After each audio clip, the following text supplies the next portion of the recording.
오늘 함께 살펴볼 책은 육도 삼약입니다. 저자는 태공망과 황석공으로 전해지며 김원중 선생의 번역으로 읽을 수 있습니다. 이 책은 고대 중국의 병법서이자 정치 철학서로 오랜 세월 동안 동아시아 지식인과 지도자들에게 깊은 영향을 끼쳤습니다. 단순히 전쟁에서 이기는 방법만을 다룬 것이 아니라 나라를 다스리고 백성을 편안하게 하며 지도자가 갖추어야 할 덕목과 지혜까지 담고 있습니다. 책의 이름에서 알 수 있듯이 육도와 삼약으로 나뉘어 있습니다. 육도는 6가지의 길을 뜻하고 삼약은 3가지의 전략을 의미합니다. 이 안에는 전쟁을 준비하는 방법, 군대를 운용하는 원칙, 권모술수의 사용, 전쟁 이후의 수습, 그리고 지도자가 가져야 할 도덕적 품성까지 단계적으로 담겨 있습니다. 흥미로운 점은 이 책이 단순한 병법서가 아니라는 데 있습니다. 무력의 사용을 강조하기보다 정치와 덕을 바탕으로 한 통치, 백성을 근본으로 삼는 사상, 그리고 전쟁을 최소화하고 평화를 지향하는 태도를 보여줍니다. 태공망은 무력보다 지혜를, 권모보다 덕을, 단기적 승리보다 장기적 안정을 더 소중히 여겼습니다. 오늘날에도 이 책은 여전히 의미를 가집니다. 기업의 경영, 사회의 리더십, 개인의 자기 수양에도 그대로 적용할 수 있는 지혜가 담겨 있습니다. 우리가 살아가는 현실은 전쟁터와 같다고 말할 수 있습니다. 경쟁과 갈등이 끊이지 않고 때로는 힘의 논리가 지배합니다. 그러나 그 안에서도 지혜와 덕으로 나아가는 길을 찾는 것이 중요합니다. 육도, 삼약은 바로 그 길을 안내하는 고전입니다. 이제 함께 이 책 속으로 들어가 보겠습니다. 하나, 문도 육도의 첫째는 문도입니다. 문은 근월문, 곧 덕과 정치의 바탕을 말합니다. 태공망은 군주에게 이렇게 일러주었습니다. 정치가 곧으면 군대가 바르고, 군대가 바르면 나라가 편안하다. 나라의 근본은 백성입니다. 백성이 편안해야 군대가 강해지고, 군대가 강해야 나라가 서게 됩니다. 그러므로 군주는 먼저 백성을 이롭게 해야 합니다. 곡식을 고르게 나누고 세금을 지나치게 거두지 않으며 법을 바르게 집행해야 합니다. 또한 태공망은 사치와 방종을 경계했습니다. 군주가 사사로운 욕망에 빠지면 그 결과는 나라의 쇠락으로 이어집니다. 지도자는 검소해야 하고 자신을 먼저 다스려야 합니다. 오늘날에도 이 가르침은 유효합니다. 지도자뿐 아니라 한 가정의 부모나 한 조직의 책임자도 마찬가지입니다. 신뢰는 힘으로 강요할 수 없습니다. 덕과 진심으로 쌓아야 합니다. 문도의 핵심은 바로 덕으로 다스리는 길입니다. 둘, 무도 둘째는 무도입니다. 무도는 무력의 기본을 다루고 있습니다. 태공망은 말했습니다. 병사는 나라의 중대사이다. 그 기강이 서지 않으면 나라가 위태롭다. 군대는 단순히 수가 많다고 강한 것이 아닙니다. 질서가 있어야 하고 명령이 통해야 하며 상벌이 분명해야 합니다. 명령이 모호하면 혼란이 생기고 상벌이 뒤바뀌면 군심이 흩어집니다. 장수는 충성스럽되 동시에 결단력이 있어야 합니다. 군주는 큰 방향을 제시하지만 전쟁터에서 즉시 판단하고 행동하는 것은 장수의 몫입니다. 태공망은 장수에게 책임과 권한을 함께 주어야 한다고 강조했습니다. 또한 무도는 전쟁을 함부로 일으키지 말라고 경고합니다. 사사로운 분노나 탐욕 때문에 군대를 움직이면 백성이 고통을 당하고 나라는 약해집니다. 전쟁은 반드시 신중해야 하며 큰 명분과 준비가 있을 때만 시작해야 합니다. 셋, 용도 셋째는 용도입니다. 용은 용해도 곧 지혜와 권모를 뜻합니다. 태공망은 말합니다. 작은 지혜로는 큰 일을 이루지 못한다. 큰 지혜로는 작은 일도 품는다.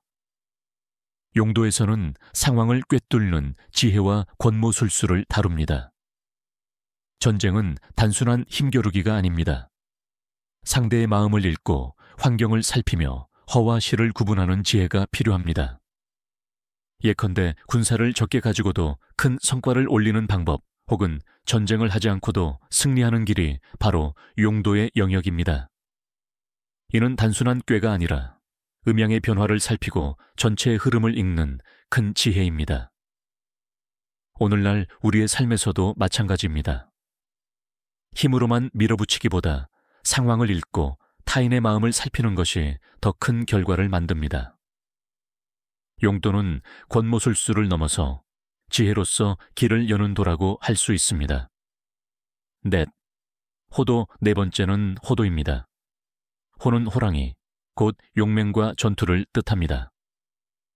호도에서는 군대의 훈련과 운용을 강조합니다.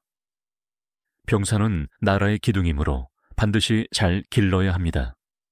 병사에게 필요한 것은 용맹뿐 아니라 규율과 협동입니다. 태공망은 말합니다. 훈련되지 않은 군대는 칼과 창만 가득한 무리일 뿐이다. 군대는 평소의 훈련으로 강해집니다. 전쟁터에서는 갑자기 기량을 발휘할 수 없습니다. 따라서 장수는 평시에 병사들을 단련하고 법을 지키게 하며 상벌을 분명히 해야 합니다. 호도는 또한 장수의 통솔력을 강조합니다. 장수는 병사들의 두려움을 잠재우고 분노를 모아 힘으로 바꿔야 합니다. 병사와 장수 사이에 신뢰가 없으면 전쟁터에서 승리할 수 없습니다. 다섯, 표도 다섯째는 표도입니다. 표는 표범, 곧 날렵한 전술을 뜻합니다. 표도는 전투의 실제 기술을 다룹니다. 기습, 포위, 퇴각, 추격, 이런 세부 전술들이 여기에 속합니다. 태공망은 상황에 따라 전술을 바꾸는 유연함을 강조했습니다. 예를 들어 적이 강하면 직접 맞서지 말고 허점을 찾아 기습해야 합니다. 적이 약하면 빨리 제압해야 하고 적이 물러날 때는 무리하게 추격하지 말아야 합니다. 전투는 장기판과 같습니다. 말 한 수가 전체를 좌우할 수 있습니다. 표도는 바로 그 섬세한 움직임을 다스리는 지혜입니다. 오늘의 삶에서도 표도의 가르침은 중요합니다. 경쟁의 장에서 언제 나아가고 언제 물러날지, 어디에 힘을 모으고 어디를 비워둘지를 아는 것이 승부의 관건입니다. 여섯, 견도 여섯째는 견도입니다. 견은계, 곧 지킴과 충성을 상징합니다. 견도는 전쟁이 끝난 뒤 나라를 다스리는 방법을 말합니다. 전쟁에서 승리한 뒤에도 나라가 혼란하면 의미가 없습니다. 백성을 위로하고 상처를 치유하며 질서를 회복하는 것이 가장 중요합니다. 태공망은 말합니다. 전쟁은 백성을 위하는 것이다. 전쟁 뒤에도 백성을 잊으면 승리를 할 수 없다. 견도에서는 또한 장기적인 안목을 강조합니다. 눈앞의 이익에 집착하지 말고 나라 전체의 안정과 백성의 평화를 바라보아야 합니다. 이 가르침은 오늘의 사회에도 그대로 적용됩니다. 어떤 갈등이나 경쟁에서 이겼다고 해도 관계가 무너지고 마음이 상처 입으면 진정한 승리가 아닙니다. 견도의 가르침은 갈등 이후를 바라보는 지혜입니다. 육도는 이렇게 6갈래의 도로 이루어져 있습니다. 문도로 정치와 덕을 세우고, 무도로 군사의 기강을 다지며, 용도로 지혜와 권모를 펼치고, 호도로 군대를 훈련하며, 표도로 전술을 운용하고, 견도로 전쟁 이후를 다스립니다. 육도의 흐름을 따라가면 단순히 전쟁에서 승리하는 법이 아니라 나라를 세우고 백성을 살리는 길이 보입니다. 태공망은 무력보다 지혜를, 권모보다 덕을, 단기적 승리보다 장기적 평화를 소중히 여겼습니다. 삼약 상약. 이제 우리는 삼약의 첫 부분인 상약으로 들어갑니다. 상약은 병법서라기보다 정치의 근본을 밝히는 글이라고 보셔도 좋습니다. 황석공은 군주가 나라를 다스리는 근본을 제시하며 단순히 전쟁의 기술이 아니라 백성을 이롭게 하는 도리를 먼저 말합니다. 전쟁은 백성을 살리는 길이어야 하며 나라를 안정시키는 방편이어야 한다는 점을 강조합니다. 상략에서는 먼저 군주가 가져야 할 덕목을 이야기합니다. 군주는 탐욕을 버리고 사사로운 감정을 억누르며 공정과 신의를 바탕으로 백성을 대해야 한다고 말합니다. 만약 군주가 욕심에 치우치면 나라가 기울고 백성이 흩어진다고 경고합니다. 따라서 백성을 아끼는 마음이 병법의 첫걸음이라고 합니다. 예를 들어 황석공은 이렇게 말합니다. 군주는 보물과 같은 존재이지만 그 보물은 옥이나 금이 아니라 백성이다. 여기서 우리는 고대의 정치 철학이 단순한 권력 유지가 아니라 백성을 근본으로 삼는 데 있었다는 사실을 확인할 수 있습니다. 또한 상략은 덕으로서 적을 다스리는 원칙을 강조합니다. 힘으로 굴복시키는 것은 일시적이지만 덕으로 다스리면 적조차 귀의하게 된다는 것입니다. 실제 역사에서도 유방이 항구와 맞설 수 있었던 이유는 백성의 지지를 얻었기 때문이라는 해석이 가능합니다. 황석공의 말은 곧 유방에게 정치적 정당성과 리더십의 길을 제시한 것이라 할 수 있습니다. 삼략, 중략, 중략은 군사를 어떻게 운용할 것인가에 대해 조목조목 알려줍니다. 황석공은 단순히 전투 기술을 말하지 않습니다. 전쟁을 일으키는 목적, 전쟁에서 지켜야 할 도리, 그리고 병사를 어떻게 대하고 이끌어야 하는지를 강조합니다. 먼저 황석공은 말합니다. 전쟁을 일으킬 때는 반드시 다의 명분이 앞서야 한다고. 나라의 안정을 위해 백성을 편안하게 하기 위해 전쟁을 한다면 이는 하늘과 사람의 뜻에 맞는다고 합니다. 그러나 군주의 사사로운 욕심으로 전쟁을 일으킨다면 반드시 패망한다고 경고합니다. 군주는 반드시 전쟁의 근본이 백성을 위한 것임을 잊지 말아야 한다고 합니다. 백성을 지키기 위해 군사를 일으켜야 하며 백성을 괴롭히는 전쟁은 오래가지 못한다고 말합니다. 이 대목은 오늘날에도 통하는 원칙입니다. 전쟁을 국가 이익이나 군주의 욕심으로만 본다면 결국 백성이 등을 돌린다는 경고입니다. 또한 황석공은 병사를 다루는 법을 설명합니다. 병사는 억지로 몰아붙이는 존재가 아닙니다. 그들에게 신뢰와 보상을 주고 공정한 규율을 지켜야 한다고 합니다. 만약 상벌이 불분명하면 병사는 따르지 않고 군대는 흩어진다고 경고합니다. 따라서 장수는 반드시 신의와 신뢰를 중시해야 합니다. 중략에는 병사의 마음을 다스리는 구체적인 예가 나옵니다. 황석공은 말합니다. 장수가 병사를 사랑하면 병사는 장수를 위해 죽을 힘을 다한다. 하지만 장수가 병사를 괴롭히면 병사는 장수를 위해 싸우지 않는다고. 이는 단순한 감정의 문제가 아니라 병사의 사기와 전쟁의 성패를 가르는 핵심입니다.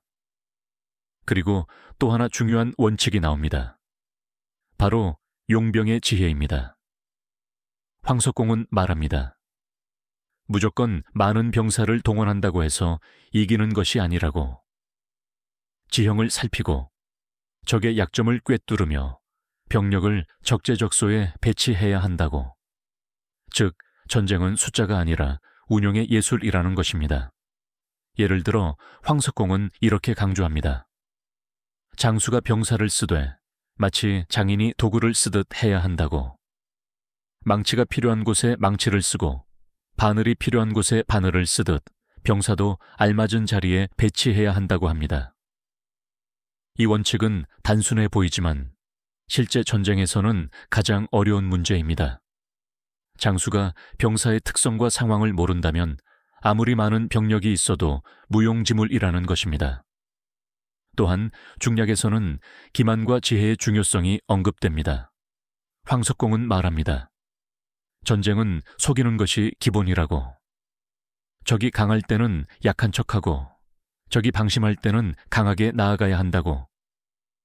그러나 이 속임수는 단순한 책략이 아니라 궁극적으로 백성을 덜 다치게 하는 길이라고 합니다. 빨리 끝내고 크게 이겨야 백성의 고통이 줄어든다는 점에서 기만은 오히려 인도적인 수단이 될 수 있다는 설명입니다.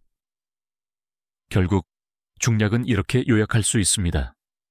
하나, 전쟁은 명분에서 시작해야 한다.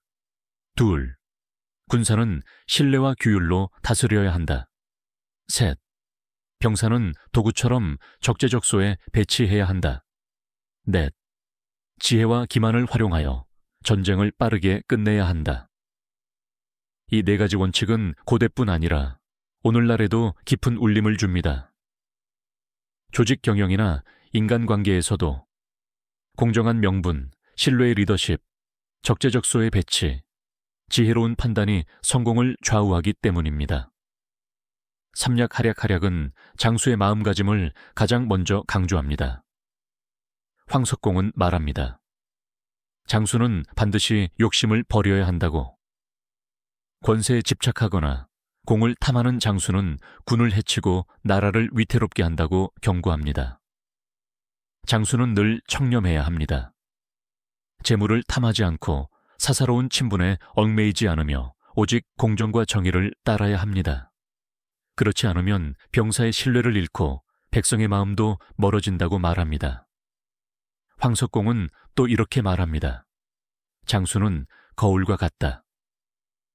백성은 장수를 보고 나라의 풍모를 알며 병사는 장수를 보고 싸움의 방향을 안다고. 따라서 장수의 언행 하나하나가 모두 군과 나라를 비추는 거울이라는 뜻입니다. 또한 하략에서는 장수가 가져야 할 덕목을 세밀하게 나눕니다. 하나, 마음은 넓고 뜻은 굳세어야 한다. 둘, 말은 신중하고 행동은 바르며 약속은 반드시 지켜야 한다. 셋, 병사를 자식처럼 사랑하되 규율은 엄격하게 세워야 한다. 넷, 나라와 백성을 위한 큰 뜻을 잃지 말아야 한다. 이 네 가지 덕목은 단순한 도덕적 요구가 아니라 실제 전쟁의 성패와 직결됩니다. 병사는 장수를 믿고 따릅니다. 장수가 의롭고 바르면 병사의 마음이 하나로 모입니다.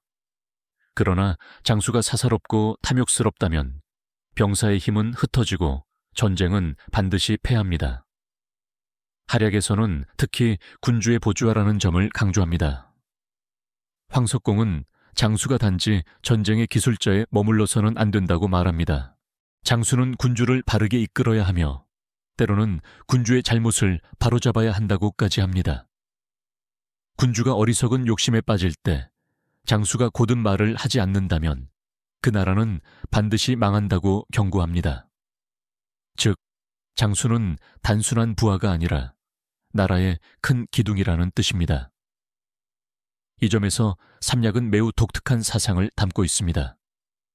장수는 군주를 받드는 동시에 나라 전체를 지탱하는 역할을 해야 한다는 것이지요. 하략에는 용인의 도리도 강조됩니다.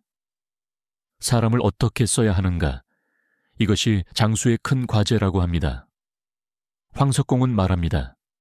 현명한 자는 중히 쓰고 어리석은 자는 버려야 한다고. 그러나 더 중요한 것은 사람의 장점을 살려 쓰는 지혜라고 합니다. 예를 들어 용기가 있으나 지혜가 부족한 자는 선봉에 세우고 지혜는 있으나 결단이 부족한 자는 참모로 두어야 한다는 것입니다. 이처럼 사람을 알맞게 배치하는 것이 장수의 큰 능력이라 말합니다. 또한 하략은 천시와 지리, 인화의 중요성을 다시 강조합니다. 천시는 하늘의 때, 지리는 땅의 이점, 인화는 사람의 마음입니다. 세 가지가 조화를 이루어야 나라가 안정되고 전쟁도 승리로 끝난다고 합니다. 특히 인화, 즉 사람의 마음을 얻는 것이 가장 중요하다고 누차 강조합니다.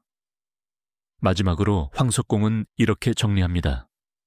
장수는 덕으로서 나라를 세우고 지혜로서 군을 다스리며 용기로서 적을 무찌른다. 그러나 이 모든 것의 바탕은 백성을 사랑하는 마음이다.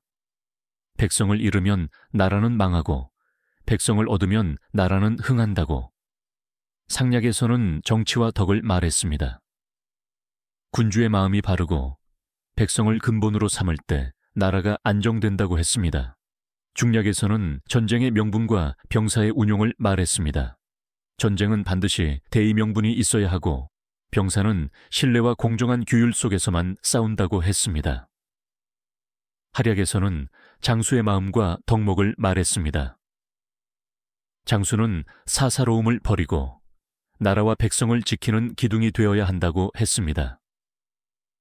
결국 삼약이 우리에게 주는 메시지는 하나입니다. 정치도, 전쟁도, 리더십도 모두 백성을 근본으로 삼아야 한다는 것. 권력은 덧없지만 백성의 마음은 영원한 나라의 뿌리라는 가르침입니다. 지금까지 우리는 육도, 삼약을 함께 살펴보았습니다. 이 책은 단순히 병법을 담은 글이 아닙니다. 나라를 세우고 다스리는 길, 지도자가 가져야 할 자세, 그리고 백성을 위하는 마음까지 아우르고 있습니다. 전쟁의 기술을 이야기하면서도 궁극적으로는 덕과 지혜를 통한 평화를 지향한다는 점이 인상적입니다. 태공망과 황석공의 사상은 시대를 초월합니다. 고대의 혼란한 전란 속에서도 그들은 전쟁을 최소화하고 백성을 편안하게 하려 했습니다. 이 정신은 오늘의 우리에게도 깊은 울림을 줍니다. 사회 속에서, 가정 속에서, 그리고 개인의 삶 속에서 우리는 크고 작은 갈등을 마주합니다. 그때마다 힘으로만 해결하려 하기보다 지혜로 접근하고 덕으로 품으며 장기적 안목을 잃지 않는 것이 필요합니다. 육도, 삼약은 리더뿐 아니라 한 사람 한 사람이 자기 삶을 다스리는 데 도움을 주는 고전입니다. 경쟁의 시대에 흔들리지 않고 인간다운 품격을 지키며 넓은 시야로 세상을 바라보는 힘을 길러줍니다. 오늘 이 책을 통해 얻은 작은 깨달음이 청취자 여러분의 삶에도 깊이 스며들기를 바랍니다. 부드럽지만 단단한 지혜, 때로는 느리지만 올바른 선택, 그리고 함께 더 나은 길로 나아가려는 마음. 그것이 바로 육도 삼약이 우리에게 전하는 메시지입니다. 이로써 오늘의 이야기를 마칩니다. 끝까지 함께해 주셔서 감사합니다. 영상이 마음에 드셨다면 구독과 좋아요, 알림 설정 부탁드립니다. 좋아요와 구독은 앞으로 더 따뜻한 이야기를 이어가는 큰 힘이 됩니다. 고맙고 감사합니다.